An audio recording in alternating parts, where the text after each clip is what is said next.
Hello and welcome. This is day 27 of 33 days with me, Jelelle Awen, and metamorphosizing. Is that a word? I think it's metamorphosing. No way. I don't know. Well, It's fun with words. This is Kalayna, who was on previously. I have no idea which day. Do you? Anyway, I'll link to it so you can watch that one as well if you'd like to. And then in that day we talked about your process, your parts process, and SoulFullHeart, and some parts you've been working with. And I believe we talked quite a bit about the gatekeeper. Yes. Who I also talk about in a recent video that I did. And I felt for today that Kalayna and I would talk about sacred feminine, embodying more femininity. This obviously relates to women, but I feel like there's an aspect of this that relates to men as well, and their inner feminine. So why don't we start there? What has your embodiment of feminine meant in terms of your process? Okay. Well, I think for anybody who really embraces a sacred feminine rediscovery process, it's really embracing the path of finding out what it isn't. And that's very tricky to do when you don't have a template for it. And Jelelle was a brand new template for me when I came into SoulFullHeart for how to be feminine, how to embody femininity, let's say. And so for me, it's been about feeling the more masculine parts of me that were very mental, very protective, and then also feeling just the different ways of expressing that I was currently expressing as a woman in all these different areas of my life, in relationships, in sexuality, we have relationships of all kinds, in spirituality, how I was being with myself was a big one. So there's a lot of things that are very surprising when you start to feel how not feminine they really are. And it's not a judgment. And that's the other thing with the feminine, is the feeling of it being like, it's okay that you were this way, that you are, the parts of you are this way, but just letting it arise. It's almost hard to have words to really describe it, because yin just is. And that's what's so beautiful about it. There's a stillness and a being. We've talked about how it's often what it's not rather than what it is, and that's the process for quite a while. Like you're saying, is to feel particularly the masculine aspects. The protector, usually the punisher, especially in the very beginning. Can you describe more about how you experienced that masculine energy that was in parts of you? It's so funny to try and remember it, because it's been so long and there's been so much process. So I would say that one of the biggest pieces for me was trying to be in spirituality, trying to be a spiritual teacher and leader and psychic medium and all of that, and then trying to also navigate the entertainment world and be an actor. So there was a lot of outward focus, and there was a lot of self-image focus, and not a lot of self-love really organically coming from that, and not a lot of organic compassion coming for myself mostly, but let alone for other people that I was supposed to be serving or that I wanted to serve.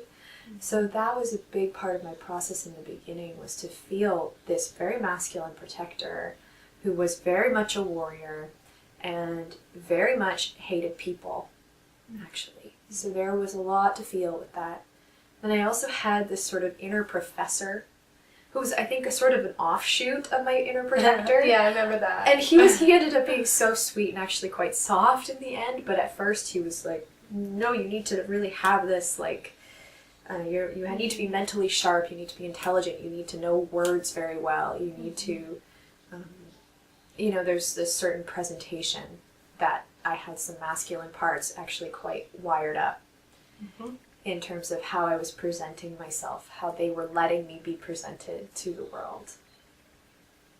It's funny, it almost feels, I feel this analogy of Pygmalion, if anybody's familiar with that story, or My Fair Lady story, where Liza Doolittle gets pulled off the streets and then coached by these two men on how to be a woman, how to be a proper English woman, and they want to pass her off as a duchess.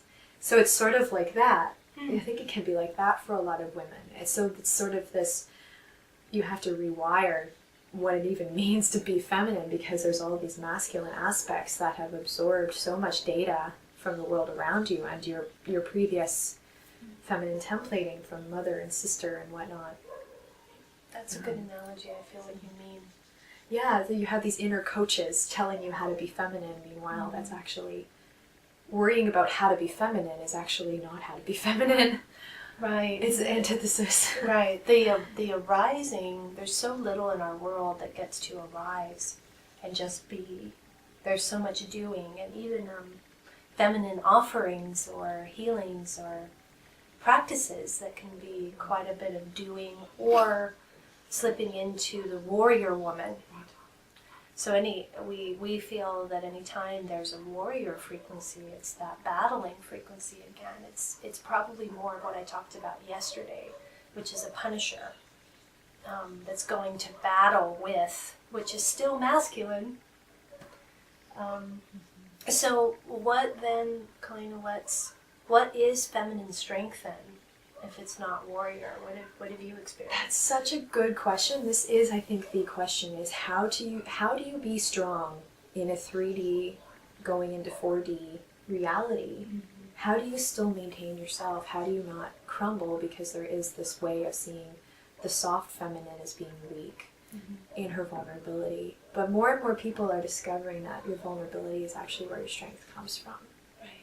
And I've actually had a deep process with a metasoul of mine named Meg, who her timeline is the suffragette timeline. So being with her in that battle frequency of, well, men are just, they're going to just do this, and life is like this, and it's just a lot of tension and a lot of setting things on fire, and that was how, protesting. And so in order to be strong as a woman, though, it was a deep process that day. It was a group day, actually, for us in SoulFullHeart, and she came up to be felt, and there was just a lot to feel with her around, well, what if you tried this other path of just being in your vulnerability with men, being in your vulnerability around, and also self-advocacy for, I'm worth way more than this. I'm worth more than being treated the way I'm being treated.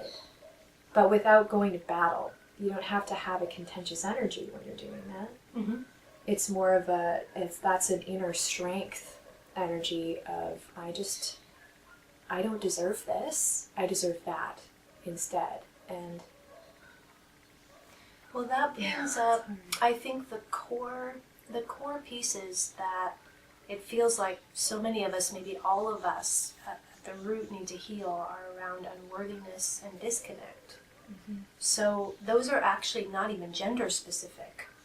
There can be certain frequency tones that come from a wounding that you draw as a woman or as a man, but the core of it is really being based, is existential or beyond gender. Mm-hmm. So even recently, which impacts our gender expression, like recently you had a really deep process around unworthiness that didn't feel particularly related to your gender, although there were pieces around body image and that kind of thing that were conditioned, that were feminine, or about what it means to be a woman. There's just so much messaging, and I've had to block some of these, the algorithm that comes up on Facebook, and there's these ads that come up, and it's like yoga burn and all this stuff, like really taking what actually is yoga as actually quite a soft and feminine, can be a very feminine offering depending on how you approach it, and making it again into this warrior woman, you need to look this way, and there's just so much intense messaging around you need to work hard to be worthy, especially when it comes to your body. Like the female body has been so contended with. And so much of that feels karmic to me too. Lately, I've felt a karmic piece for myself, and I think it's. But again, that karmic goes back to unworthiness. Well, that's exactly well. it. Yeah. So yeah. So in your process, though, I'm wanting you to talk about that a bit because it feels like you got. So there's a lot of layers here. That's what I've been talking about in this series. And I've been mostly talking about the first layers because most of you, if you began the process or are watching these, would be dealing with the first layers. So there's all of these layers of masculine aspects that you're negotiating. You're actually, the image of a guard at the castle, and inside of the castle is the feminine. Somewhere in that castle are aspects of the feminine, the inner teenager, the inner child, perhaps metasoul aspects that hold certain feminine frequencies. But there's a masculine guard at the door. Even if that protector shows up as a woman, it's usually quite masculine, either a monk or a warrior or something. So you have to negotiate with the guard at the door to even get in the castle, to start connecting with the feminine. Well, before we maybe go to this more core piece you got to, I'd love for you to talk about, because I feel like the feminine starts with the teenager. Actually, this has become much clearer to me in the last year in working with women. I feel like for a lot of women, that's where their maturity is, as in terms of relationship with others, in terms of their sexuality, is about at a teenage level. And there's no judgment in that. It's just we can't progress beyond that or mature beyond that in this current culture. So we're having to do something new here. But I wanted you to talk about your process with your teenager. Yes, it's been. She's had several different iterations inside of me actually since I started this process. But when I first met her, there was a cover over her that was hypersexuality. She appeared hypersexualized, and then we realized that was a different part altogether. That's often the case. It's often the case. case. Like a seductress. Yes, a seductress part, absolutely. And then getting actually to the core of the inner teenager, there was all this pain of the feminine conditioning. And often the vulnerability in this part, at least for me, very specifically, and I feel this for most women too, was this dread and this fear of I'm never going to be a proper woman because I can't live up to certain expectations of what that means. And so it was really for me going in and feeling, I remember my first inner teenager was named Carrie, and I remember she was very romantic.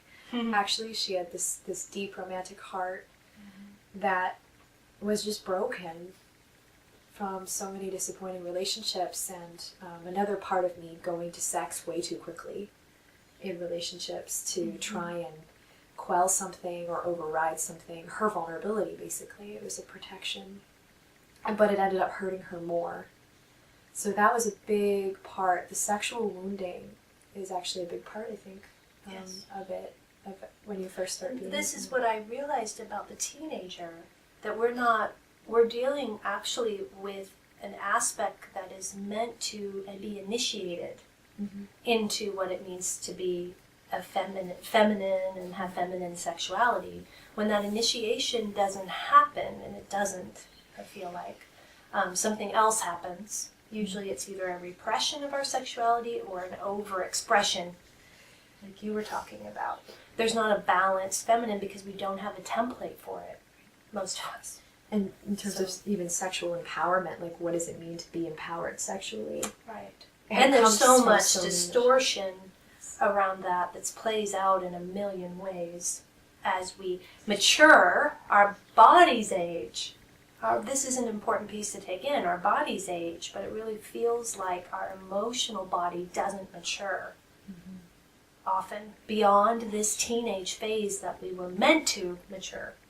I think there's just so much trauma too, as you've said before as well, when you are a teenager, because you're trying so hard to find your initiation, and when the false initiation or a half initiation happens, they get stuck in that frequency, and then you can imagine that teenager that you were, or maybe even still are, gets layered over by adulthood things that come in, career, family, relationships. Like that little voice is always there saying, this isn't enough for me, and I don't have enough, and I'm never going to be enough. But it gets kind of put away. But it always comes back, tries to come back up again. And that I think, what we really realize, that's what leads to that push-pull. Mm-hmm. It's like, I really believe the soul tries to come in teenagehood. The meta-soul tries to awaken, to infuse with some soul frequencies. If we were in a different culture, when I think of other Avalon, other timelines, Atlantis, that was a big time of initiation into your soul gifts. You became a maiden, you became a temple priestess in training, you became an initiate during that time. That's what really clued me in. So our souls are used to that. It's like, oh, I'm 14 and it's time for me to fulfill my soul purpose. Mm-hmm. Our culture is the exact opposite, our 3D culture. It tells us that we're disqualified. It always tells us at that 13 or 14. In fact, we're difficult. Right. Or we're basically, teenagers are marginalized in our society. I would say almost especially now. Yeah. Teenagers nowadays, my generation, it sort of started, but Rihanna's generation, the millennials get blasted because they're different, and they're they're not supposed to inhabit the same 3D conditioning. And they're really doing this to the old timeline. They're really wanting something that I believe, who knows how many are, but there's definitely more that are wanting something different than the 3D picture of family, mortgage, career, debt. Right? This is what we're meant to move out of, actually. So this teenage, what we're emphasizing today is this teenage time, not looking at it like, oh, I need to heal my teenager so I can mature as a clinical process, but realizing that actually this teenager energy in you is a treasure trove. Mm-hmm. It holds the original spark of your rebellion, of your creativity, of your passion, of your desire. Mm-hmm. It's interesting because the first people I worked with in parts work were teenagers. So maybe that's also why I have this viewpoint, because it was such precious work to me to actually work with a teenager in that phase and support their soul gifts and help them initiate. So if you're, 40, 50, 60 or whatever, 30, you have to be that energy for the teenager. Mm-hmm. Right? You have to go back and initiate them. So that's what you were doing with Carrie. Mm-hmm. That's what you're doing with Katie. Mm-hmm. Talk about that now, your ongoing process with Katie, your teenager. Yeah, Katie's she's sort of my teenager and inner child almost in one. It's really interesting because she's very young. She's about 13 years old. Mm-hmm. Is what it feels like to me. They can either get older or younger. It's sort of different for everybody, I think. Yeah. But for Katie, that's the name I went by actually for so many years of my life. And so she's actually it's been a deep persona process too, to be with her. Mm-hmm. But what I'm discovering about her now is she actually is the seat of my genuine empathy and compassion. Good point. This is something that's opening out now. But that took a while to get there, because for some time there were some narcissistic qualities to feel. There was some, not many. I wouldn't say that was a heavy thing, but it was intense to have to admit to myself, yeah, okay, there's a narcissist in here, and I'm trying to be compassionate, and that's interesting. I think a lot of people will have to go there. That's our culture too. On that note, yes, exactly. That's a conditioning. We're actually conditioned to be narcissistic in a lot of ways, but that's another video. Yeah, but it's, I had what was not that to feel first. So now she's going into more of a softer. She's safe to do this now, though. She's actually safe to also let me feel core unworth, as we talked about as my process. And her unworth. And her unworth is part of my core unworth, it feels like. Mm-hmm. And so because she's softened enough and not so, the conditioning is healing. a lot for her. She's changing. She's shifted a lot and can come out and actually be in genuine joy too, and so much fun. Her sense of humor is really wild, and she likes to do voices and accents and stuff. And so if you, it's occurring to me, if you weren't differentiating this teenage energy, it would just be puppeting out, which is what of it used your to do. of your personality. Yeah. So you might feel like you might be 30, but you might feel really more like 14 or 15. Yeah. So, and it's interesting what you're saying too, is that I found this too, is that they can get younger into the inner child frequency, and then these energies eventually integrate, right? So there will come a place and a time where you won't feel like Katie anymore. Her empathy, her passion, her creativity, whatever you associate with her sense of humor will just be integrated as a whole. Maybe that's happening more and more anyways, but I still have some pretty deep pieces to feel. Maybe you really feel her when she's triggered now, right? Versus that you are her as much as you feel when she's triggered by something, and then that's kind of how it is for me. I still do some work with Jill, my teenager, but it's kind of rare now.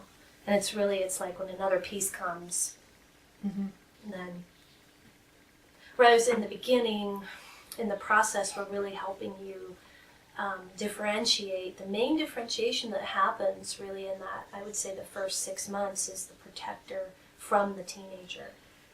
Because there's a mega fusion there, what we call fusion between these two parts. Maybe talk about that. Sure, it's the fusion between the teenager and the protector. Yeah. Okay. Oh, right, okay. So when I have to think back to the beginning of my process. Yeah, it's amazing what changes. Dial back. It's so amazing what changes. We say this work is transformative. We're not lying. We're exaggerating. It kind of just disappears. It's like you can't remember. Well, even currently though, if we think about Katie's relationship with Angelica, okay, so a big thing of that has been sometimes Angelica just in the last couple of months did not want to talk to me. Your gatekeeper, protector. Right, my gatekeeper. Sorry for the lead-in. Okay. Yes, so she's my gatekeeper / inner protector, and she just some days would not really want to talk to me. She'd be like, "No, you're not mature right now. I can't do this." Like, who do you think I am? You're not seeing me as Kalayna. Right. And then she would say, "Oh, right." Like, she didn't realize it until I pointed it out to her. Right, you feel like you're a teenager to me. You feel like Katie. I don't always like Katie. There's just like this wrestling match. It was almost like spirituality versus 3D conditioning or inner, that kind of battleground that can happen within. So she had some judgment of Katie, but then eventually wanting to bypass Katie, right? Or bypass the teenager, right? Yeah, right. Which I think often happens. Just pretend they're not even there, even though they're totally infusing into the personality. Yes, usually. Yes, and sometimes being put out front by the protector too. Really showing up in relationships, by the way. Teenage maturity, immaturity, and when we say immaturity, there's no judgment in the immaturity. It's just something that hasn't blossomed yet. That's all that means. And how can you be mature until you've actually felt your immaturity? So it's just this ongoing process in that way. How does the teenager mature? So I want you to talk about Divine Mother. Okay. Retemplating. Good. Okay. Yeah. That's a good segue. We're jamming a lot. I'm pretty good at that. So. Okay. Well, I actually wasn't in the beginning of my process. I wasn't ready to feel the Divine Mother yet. I was still coming from. I grew up Catholic, so I had a very fatherly figure going inside of me around God. Even when I was seeking in spirituality. Since age 14, I still had this kind of male god thing going on. So the mother god was more of a concept than it was a deeply felt experience. And I remember wanting to read one of your books when I first started having sessions, and you said, "No, I don't know if it's time yet because there's a lot of Divine Mother in this, and I don't think you're quite ready for that yet." But then when I was, it really popped for me, and the experiences with her could just deepen, and it was really amazing to feel her, to feel the permission that she offers to just feel, and she offers just so much unconditional love that is almost hard to imagine without, you really, I think I've discovered through my parts, especially perhaps my inner teenager, that, and definitely protectors as well, that the key way to feel her is by feeling your emotionality and really, really being vulnerable and really feeling and asking for help and support from her. Yeah. Oh, that's a beautiful note to end on, I think. I just want to add that that's the re-templating the Divine Mother openings, which again can only really happen with negotiation with the parts that have protected the Divine Feminine, have guarded against the Divine Feminine, have persecuted the Divine Feminine. There can be a lot of layers, again. You'll hear us say that over and over, there's a lot of layers. You're complicated and complex. And this conversation today was pretty complex, so if you couldn't track everything, that's okay. Yeah. It was still Mother wanting to offer, it's okay. You've taken in what you can, and you can always watch this again and later. It's always, with the whole series, it's really what's relevant. You'll take in what parts of you want you to take in, what's relevant, what the protector is going, listen to this. This is good. But yeah, this is a deepening process. I want to say discovery, re-arising of the feminine is a long-term process. This is not something you can do in a workshop over a weekend or be activated into.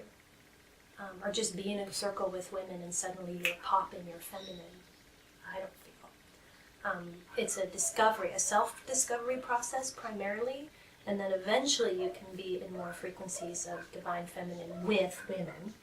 But it's really always that self-discovery first and the making space for the feminine inside, and that includes men and their inner feminine as well. She's in their castle too. Sometimes men have more access to their feminine than women do, actually. So that's just, again, not so much even about the body you chose, gender-wise, but what parts you have activated. So thank you, Kalayna. Thank you. We could go on and on and on. Maybe we'll do a whole series about this one. Oh yeah, we totally could too. There's so much. There's so much to share about this. Yes. Thank you for joining us today. Thank you. And I'll see you in the next video. Bye.